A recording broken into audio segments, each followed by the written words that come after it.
Hey guys, it's Tabby. I'm going to teach you how to make a mask. This is a non-N95 mask. This is just a couple pieces of cloth that you can use to help cover your mouth, to remind you, especially if you're out in public or maybe if you're a parent pumping gas or you all have to run into a doctor's office, something like that. Something to remind you not to be touching your face and things like that. There are a couple of places accepting donations. If you want to make and donate, you can send me a message if you'd like, and I'll send you the resources. Before you make a bunch to donate, make sure that you check where they're going. Some of them do have requirements where they cannot have elastic. They want a ribbon or a cloth tie. So just check on that before you make a bunch to donate. For yourself, these are great. Your supplies, I have them all down here. I made a template. For an adult mask, you're going to want 2 strips, and they're going to be 7-inch elastic. And this is 1/4 inch soft stretch elastic. It's braided. You can see in the way that it stretches. Both the adult and the child mask uses 7-inch strips. I have a template for the child mask too. Those sizes are on here. And I will have a picture posted below the video so you can have all these. You don't have to write this down. You'll need a needle and thread, either a sewing machine needle for your machine or a hand sewing needle if you want to sew this by hand, some pins, and some clips. So to get started, I have already cut out, this is for an adult mask, you'll see, 2 rectangles of fabric at 9 inches by 6 inches. You'll want to start with the right side, or what I like to call the pretty side of your fabric, and you'll actually put them together. This is a little light, it's kind of hard to see, but I can tell by the texture and because of how I cut it and laid it, how this is. So you'll want to first take your elastic and hold it sort of like this so that you know that it's flat. And you'll go from one corner to the next, trying not to twist it. Go ahead and place a pin or a clip there to hold it.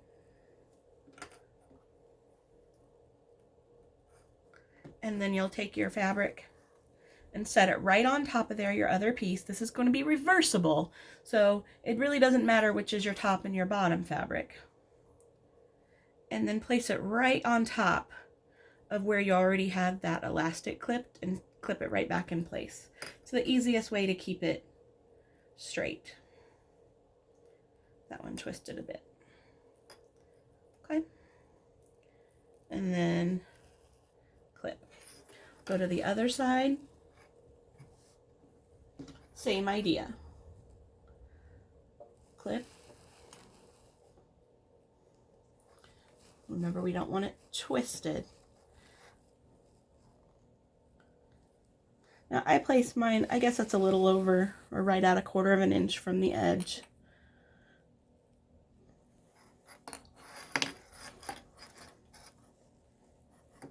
And then we want to keep our elastic inside so that we don't sew it later.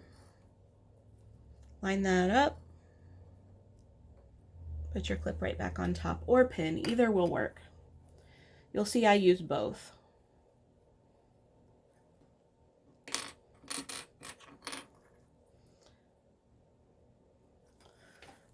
And then I try to make sure the elastic is in, make it as flat as possible. Here's where you'll see that I use both. I use the clips on the outer edges, and then in the middle, I will always use a pin. It's just how I prefer, whatever works for you. Now you'll notice I'm only placing 3 pins at this time on the 3 edges. On one of your long edges, we're not going to place a pin yet. I didn't add this to the supplies, but I use a marker to trace, and I just use, these are little mini, I think they're called Pipsqueaks Crayola markers. We don't want to sew this all the way shut because we want to turn it. So you'll make a mark in the middle, about the middle third of the bottom of one of the long sides, okay? And you'll know this is where you do not want to sew. And I draw little lines there. Sometimes I make little squigglies. Sometimes I just put pins in an X. Whatever works for you. But this says, hey, don't sew me. If you need more pins, go ahead and place those in. You really can't have too many pins. But you also want to make sure once you put it on the machine that you're not sewing over them. So make sure you're going slow enough to be able to pull them out. So if we turn it vertically, the way it'll go in my machine is I'll start here. I want to make sure to back stitch, go all the way down. I'm going to pivot here, but when I put my needle down, I want to make sure that it's in that elastic so that I'm getting it twice, okay? So we're going to sew all the way around and stop here and leave this part open. Let's go to the machine. Now I'm using orange thread. You might want to use coordinating thread, whatever you like. But I'm doing this so that you can see it. I'm using a 1/4 inch seam allowance, which with my machine and this foot, it's about the width of my presser foot. So I'm just going to use that as the edge. Start with your needle down. And don't forget to backstitch.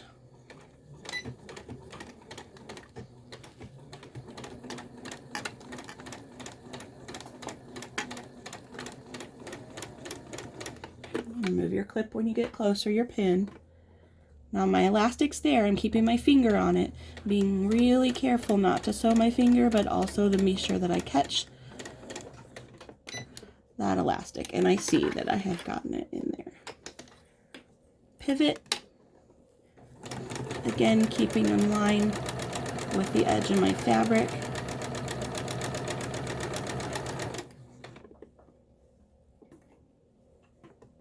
Keeping the elastic in place.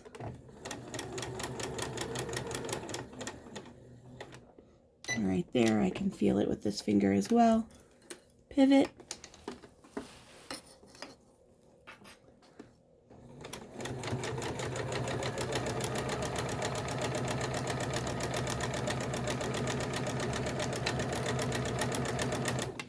I'm going to stop right there just because this elastic feels a little twisted and fix it.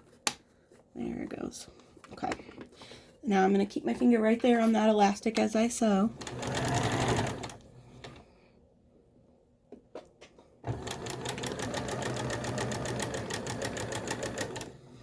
And it's in there.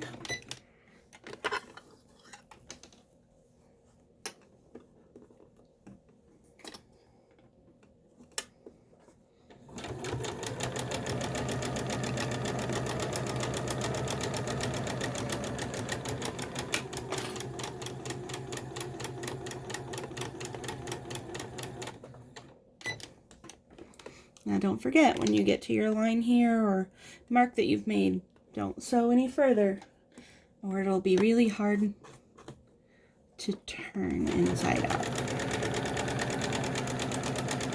Right up close to that line, back stitch, and then I'm going to snip my threads.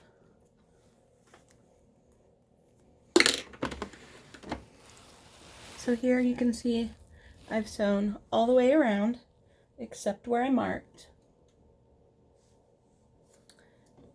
You want to snip your corners. This will help it lay more flat and you can get the ends poked out. Go ahead and snip, but get close, but don't go into your stitching.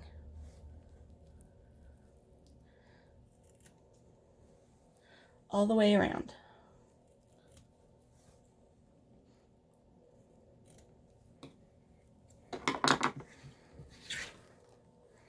Then you're going to turn it inside out. This hole's tiny, but it'll fit, trust me.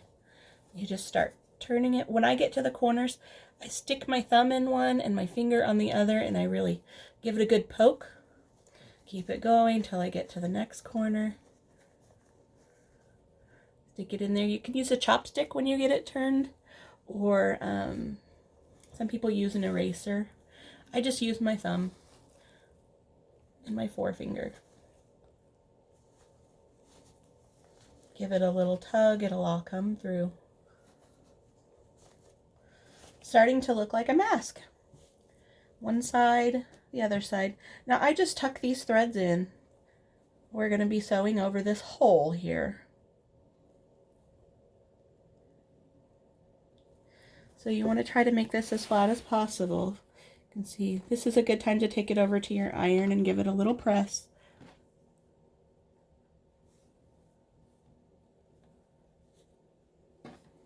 The thread's not wanting to stick in there, but it's okay. We'll get it later. So here's where I like to use my clips again. Keep that closed.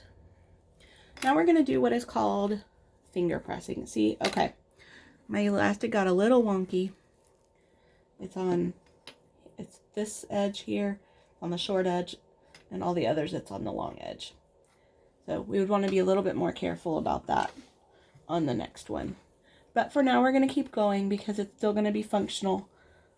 And hey, we all got to start and learn and practice somewhere. So now we know for the next time. So you're going to fold it in half and do what's called a finger press. So this is a hot dog fold, or folding it on the long way, halfway, and finger press it because you're trying to get where halfway is on this mask. And then you'll want to do it again. If you like things to be perfectly exact, this might be a place where you want to just hit it with the iron and press it, but it's not that big of a deal. So this is where we're going to add the pleats. The pleats give a spot for you to expand it for it to fit better over the face, or if it's going over one of those N95 masks, it adds the area for expanding and for you to breathe. So it's not all tight against your face. So we have 3 little creases. Start on the center one. Now your pleats or your folds, you want them all going the same way. So start with your middle one, fold it in half, and at about 1/4 inch on each side, fold one down, and then place your pin.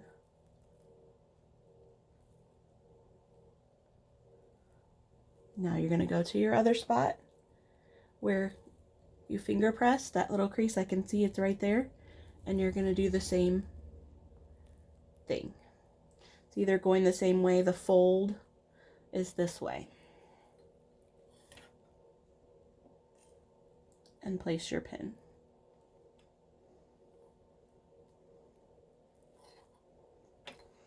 I'll go up here to the top and place your pin.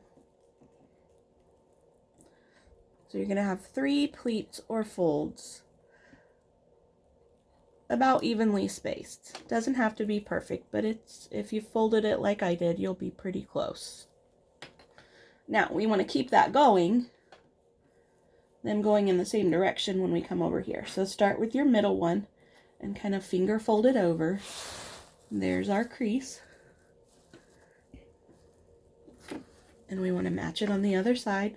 At this, we're saying that this is up now. And we'll have the fold going towards the clips.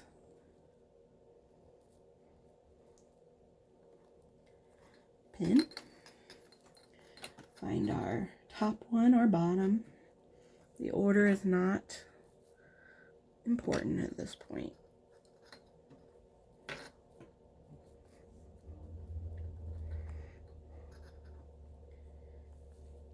And repeat for the final pleat.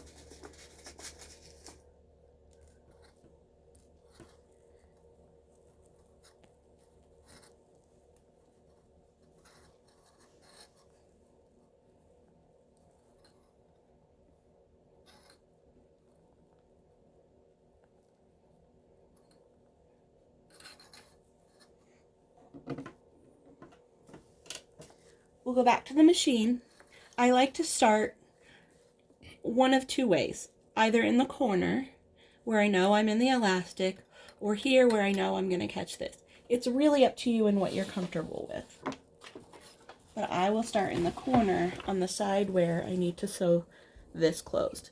what we're going to do is we're going to sew all the way around the whole mask 2 times. We're reinforcing that elastic and our hole here.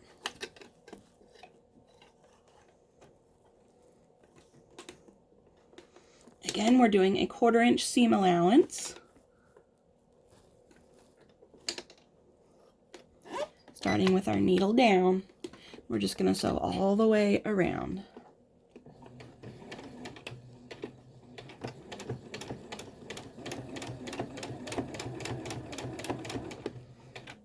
I'm going to stop. You'll notice I did not backstitch there. There are 2 reasons.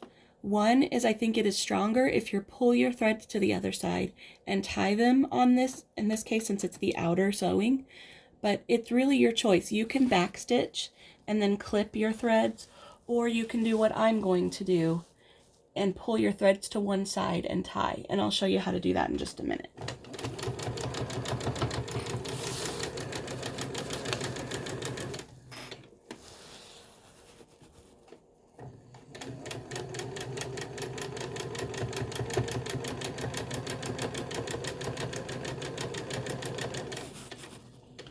You pivot and make sure you're in the elastic. Pivot. Press your foot back down. Keep going. Pull those pins out. You don't want to break a needle.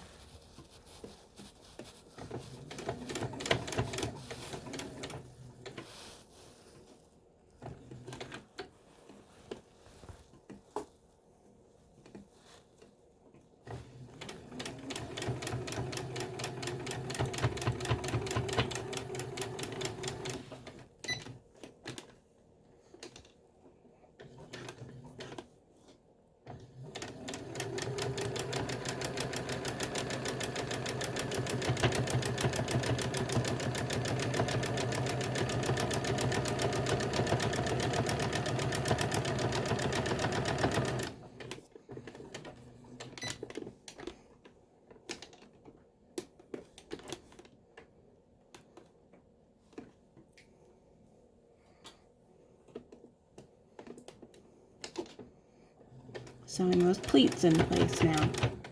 Oh, that one tried to jump out the side a little bit.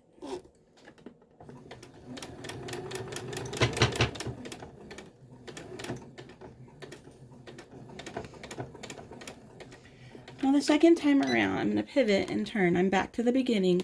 You can see I have orange stitching all the way around. I'm going to sew a little bit closer to the edge this time, so you will see when we're finished that there's 2 rows of stitching, and that's okay. We want it to be strong and have everything in the right place. So I'm just going to go just a little bit under a 1/4 inch seam allowance.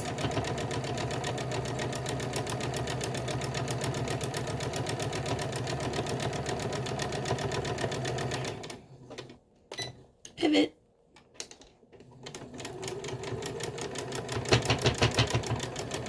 Has to work harder on those pleats. I'm sure your machine can handle it too. Mine just likes to make a little racket.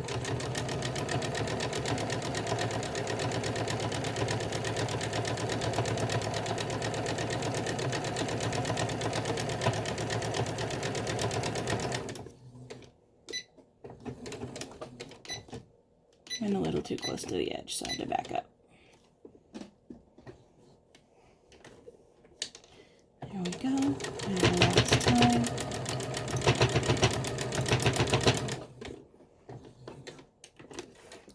Alright, so we've gone all the way around twice. Now what we'll do is we'll pull our threads.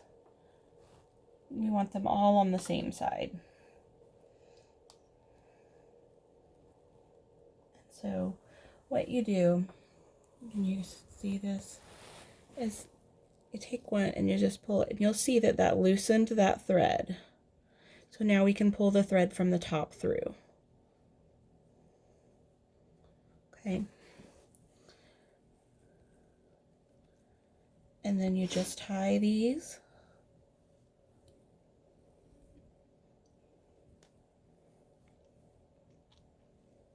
And then you can snip them.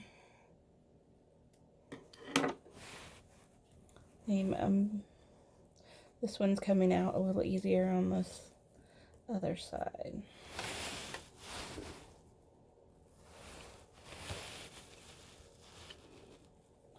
Stitching's kind of tight. It doesn't want to come through. So I will actually do that off camera. And all I'm going to do is I'm going to use a needle to pull it through. But you saw how to do it there. So if one is really tight, you, oh, there it goes. Anyway, so I'll do that off camera, but that's how I would do it. And I'll just pick it just a little, make sure you have the right thread. But there you have it. Your mask is finished. You can adjust it. You need it in a little more. And the process is the same with the adult and the child.